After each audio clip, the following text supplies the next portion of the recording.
చాలా శుభదినం. మరి ఆదిలాబాద్ జిల్లాలో ఈ ప్రాంత సమస్యల పరిష్కారం కోసం మరి ఆనాడు పీపిరి గ్రామం నుండి ఖమ్మం వరకు పాదయాత్ర చేపట్టి ఈ ప్రాంత సమస్యలను తెలుసుకొని ఆ సమస్యలకు పరిష్కార మార్గాలు చూపడానికి బజర్హత్నూర్ మండల్ పీపిరి గ్రామానికి వచ్చిన ఉప ముఖ్యమంత్రి బట్టి విక్రమార్క సార్ గారికి, అదేవిధంగా మంచిర్యాల శాసనసభ్యులు ప్రేమ్ సాగర్ రావు గారికి, స్థానిక శాసనసభ్యులు అనిల్ జాదవ్ గారికి, అదేవిధంగా క్యాంపెయిన్ కమిటీ చైర్మన్ మధు యస్కరావు గారికి, అదేవిధంగా కలెక్టర్, పిఓ, ఎస్పీ, అదేవిధంగా మిగతా ప్రజాప్రతినిధులందరికీ, అదేవిధంగా ఈ కార్యక్రమానికి వివిధ గ్రామాల నుండి వచ్చినటువంటి మహిళలకి, అన్నలి, అక్కలకి ప్రతి ఒక్కరు కూడా మనస్ఫూర్తిగా ధన్యవాదాలు తెలియజేస్తూ మరి వర్షాపస్తున్న తరుణంలో ఒక 2 నిమిషాల లోపల నా కార్యక్రమాన్ని ముగించుకుంటా. సార్, చాలా సంతోషం సార్. ఆనాడు మీరు ఈ ప్రాంతం నుంచి పాదయాత్ర చేపట్టారు. అదేవిధంగా గౌరవ ముఖ్యమంత్రి పీసీ హోదాలో ఇంద్రవిలింపు కార్యక్రమాన్ని ఏర్పాటు చేశారు. ఇద్దరు కూడా ఆదిలాబాద్ జిల్లాని ఎంపిక చేయడం, మరి ఉమ్మడి ఆదిలాబాద్ జిల్లాని దత్తత గ్రామం తీసుకోవడం మీ అందరికీ ధన్యవాదాలు తెలియజేస్తున్నాం సార్. ఎందుకంటే ఉమ్మడి ఆంధ్రప్రదేశ్లోనే ఆదిలాబాద్ జిల్లా అంటే వెనుకబడిన జిల్లాని మాట్లాడుతూ పోయారు. తెలంగాణ రాష్ట్రం సాధించుకున్న తర్వాత మా ప్రాంతం, మా పాలకులు అందరికీ సమన్యాయం చేస్తారని మాకు ఒక ఆలోచన ఉంది సార్. ఆ సమన్యాయంలో భాగంగానే మీరిద్దరు కూడా మరి ఉమ్మడి ఆదిలాబాద్ జిల్లాని ఎంపిక చేసుకొని ఈ ప్రాంతంలోనే మీరు పాదయాత్ర కార్యక్రమం చేయడం, అదేవిధంగా గౌరవ ముఖ్యమంత్రి కూడా ముఖ్యమంత్రి అనంతరం మొట్టమొదటి కార్యక్రమాన్ని ఇంద్రవెల్లుడి చేపట్టడం నిజంగా మీకు ధన్యులం సార్. ఈ ప్రాంతంలో సమస్యలు చాలా ఉన్నాయి సార్. ఒకవైపు ఏజెన్సీ, ఒకవైపు ప్లేన్ ఏరియా, ఒకవైపు దట్టమైన అరణ్యాలు.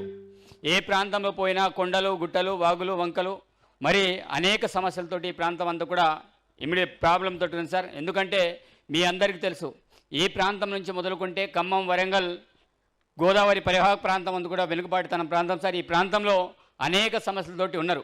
ఈ ప్రాంత సమస్యలకు పరిష్కారం కావాలంటే ముందుగా ఈ ప్రాంతంలో ప్రతి మారుమూల పల్లెటూళ్ళకు రోడ్డు కావాలి.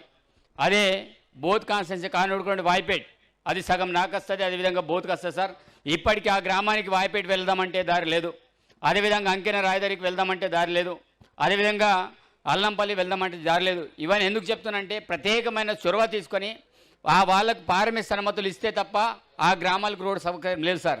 ఎందుకంటే కనీసం 108 కావచ్చు, 104 కావచ్చు, ఇలాంటి వెళ్ళినట్టు గ్రామాలు కుక్కలు ఉన్నాయి.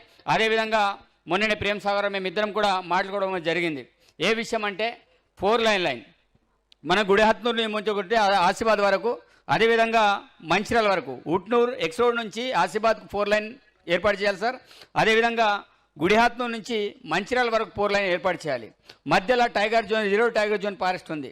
దానిలో అనేక రకమైన సమస్య సార్. అంటే ఆదిలాబాద్ జిల్లాలో మెయిన్ రోడ్లన్నీ కూడా క్లియర్ అయినట్టు సార్ 4 లైన్లు ఏర్పాటు చేసినట్లయితే. కాబట్టి మీరు ఈ ప్రాంతం నుంచి పాదయాత్ర చేసుకుంటూ మరి మంచిర్యాల మీదుగా మీరు మిగతా ప్రాంతాలు వెళ్ళడం అనేది జరిగింది. మరి ఈ ప్రాంతంలో పోడు సమస్య గురించి అనిలన్న కూడా చెప్పడం అనేది జరిగింది.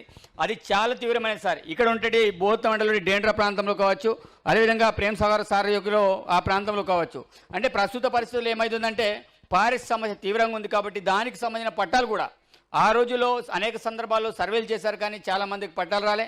ఇప్పటికీ దాంతోపాటు సార్ ఈ గవర్నమెంట్ని ప్రతి రైతు నిజంగా రుణపడి ఉన్నారు సార్. ఎందుకంటే మీరు అనుకున్నట్టు ఎంతో కష్టపడి లోటు బడ్జెట్ ఉన్నప్పుడు కూడా మీరు రూపాయి జమ చేసుకొని ఈ ప్రాంత వాసులందరూ కూడా రుణమాఫీ చేయడం అనేది జరిగింది సార్. 150,000 ఈ రైతులందరూ కూడా చాలా హర్షం వ్యక్తం చేయడం అనేది జరిగింది సార్. కానీ చిన్న లోపాలు ఉన్నాయి సార్. ఆ లోపాలు ఏంటంటే కొంత మహారాష్ట్ర బ్యాంక్ కావచ్చు, ఇండియన్ బ్యాంక్ కావచ్చు, అదేవిధంగా చిన్న లోపాల వల్ల వాళ్ళ ఆధార్ కార్డు, బ్యాంక్ ఆధారం, లేకపోతే రేషన్ కార్డు చిన్న లోపాలతోటి కొంతమందికి రుణమాఫీ కాలేకపోయింది సార్. దాని మీద అయినట్లయితే తప్పకుండా ప్రతి ఒక్క రైతుకి రుణమాఫీ కావాల్సిందే. అదేవిధంగా వచ్చిన రైతులందరూ కూడా మేము విజ్ఞప్తి చేస్తున్నాం. మేము ఆ రోజుల్లో ఇచ్చినట్టు ఎన్నైతే హామీలు ఉన్నాయో ఆ హామీలన్నిటి కూడా 100% చేసే బాధ్యత మాది. ఎందుకంటే ఈ ప్రభుత్వం ప్రజాప్రభుత్వం, ఈ ప్రజాప్రభుత్వంలో ఏ నిర్ణయమనే మీ నిర్ణయమే మా నిర్ణయాలు. అందుకే మొన్న రైతు భరోసా కింద మరి గౌరవ బట్టి విక్రమార్క గారు మొన్న వచ్చి మీ యొక్క అభిప్రాయాన్ని తెలుసుకోవడం అనేది జరిగింది. మీ యొక్క ఆలోచన విధానమే మా యొక్క ఆలోచన విధానం చాలా స్పష్టంగా మొన్న కూడా రావడం అనేది జరిగింది. కాబట్టి సార్ ముఖ్యంగా నా ఖానాపూర్ నియోజకవర్గంలో మరి రోడ్లకు సంబంధించిన సమస్య ఉంది, అదేవిధంగా పారిశుద్ధ్య సమస్య కూడా మీకు చెప్పిన. దాంతోపాటు మీరు మొన్న నిజంగా బట్టి విక్రమార్క సార్కి నిజంగా మరి ప్రత్యేకించి ధన్యవాదాలు తెలియజేస్తున్నాను సార్. మరి ఆ రోజుల్లో పాదయాత్ర చేయడానికి 10 సార్లు నేను ఎమ్మెల్యే అయిన తర్వాత 10 సార్లు మినిమం నాకు బొజ్జు మరి నేను పాదయాత్ర చేసిన. నేను చిక్మన్ ప్రాజెక్టుకు మీరు ఆ రోజుల్లో చెప్పారు, నేను చూసిన త్రివేణి సంగమం కావచ్చు, పుల్లిమడుగు ప్రాజెక్టు కావచ్చు, స్పెసిఫిక్గా 10 సార్లు బడ్జెట్ పద్దు పెట్టే క్రమంలో రాత్రి సార్ నాకు 11:30 12 గంటలకు ఫోన్ చేసి బొజ్జు మేము ఇమీడియట్లీ పంపాలి, మరి ఇమీడియట్లీ దానికి సంబంధించి ప్రపోజల్ పంపమని మరీ పట్టుకొని పంపితే మరి రాత్రి అధికారుల్ని మరి రిపోర్ట్స్ అన్ని తెప్పించి వాట్సాప్ రూపంలో పంపిస్తే మరి దానికి సంబంధించిన ఈ యొక్క బడ్జెట్లో కూడా మరి త్రివేణి సంగమం ముత్నూరుకి 12 కోట్లు, అదేవిధంగా నర్సాపూర్ న్యూ ట్యాంకు 6 కోట్లు, లచ్చంపూర్ ట్యాంక్కి 4 కోట్లు, చిక్మన్ ప్రాజెక్టుకు 25 కోట్లు ఈ పదులో పెట్టడం అనేది జరిగింది సార్. మరి మితంగా మీకు రుణపడి ఉంటాం సార్. దాని అయితే డబ్బులు పెట్టారో దాన్ని కూడా తప్పకుండా వెంటనే రిలీజ్ చేయాలని కూడా విజ్ఞప్తి చేస్తాం సార్. ఫైనల్గా చెప్పేది ఒకటి సార్, ఉమ్మడి ఆదిలాబాద్ జిల్లాలో 10 నియోజకవర్గాలు ఉంటాయి. 10 నియోజకవర్గాల్లో ముఖ్యంగా ఈ బెల్ట్ అయితే పూర్తి స్థాయిలో వెనుకబడింది సార్. దీని మీద మీరు ఎంత నిధులు ఎక్కువ ఇస్తే అంతా ఈ ప్రాంతం అంతా కూడా డెవలప్మెంట్ అయ్యే అవకాశం ఉంటుంది. కాబట్టి తప్పకుండా ఈ ప్రాంతానికి నిధులు ఇస్తే తప్పకుండా ఈ ప్రాంతం కూడా సస్యశ్యామలం అవుతుంది. వెనుకబాటుతనం అనేది ఈ ప్రాంతంలో ఎప్పుడు కూడా రోడ్డు నుంచి రాకూడదు సార్. ఈ ప్రాంతంలో ఆదివాసులు కావచ్చు, గిరిజనులు కావచ్చు, కులాములు కావచ్చు, టోటీలు కావచ్చు, ప్రధానులు కావచ్చు, ఈరోజు ఈ ప్రజాప్రభుత్వం ఏర్పడింది. ఎందుకంటే సార్ ఈ ప్రాంతంలో పూరి గుడిసెలు వాళ్ళకి ఇంద్రమ్మలు ఇచ్చింది మన పార్టీ సార్. మరి ఈ రోజులో ఎవరు కూడా ఇల్లు లేనటువంటి పరిస్థితితో ప్రస్తుత పరిస్థితులు ఇల్లులు కూడా కట్టనటువంటి పరిస్థితి, అడవికి పోనటువంటి పరిస్థితి.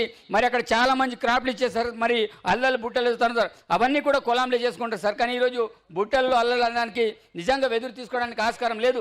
ఏదో దొంగతనంతో ఏదో రకంగా తీసుకొచ్చి వాళ్ళు బుట్టలు ఏ రకంగా అల్లేటి పరిస్థితి అంటే భయంతో అట్లాంటి రిస్ట్రిక్షన్ ఇచ్చారు. కాబట్టి కొంత ఏదైనా కమ్యూనిటీ ఫారెస్ట్ సైడ్ కింద కొన్ని ఫారెస్ట్ని కొంత ఇచ్చినట్లయితే 100% మా ప్రాంతంలో వెదురులు పండించుకొని వాళ్ళు అనేక రకాల కార్యక్రమాలు చేపడానికి ఆస్కారం ఉంటుంది. కాబట్టి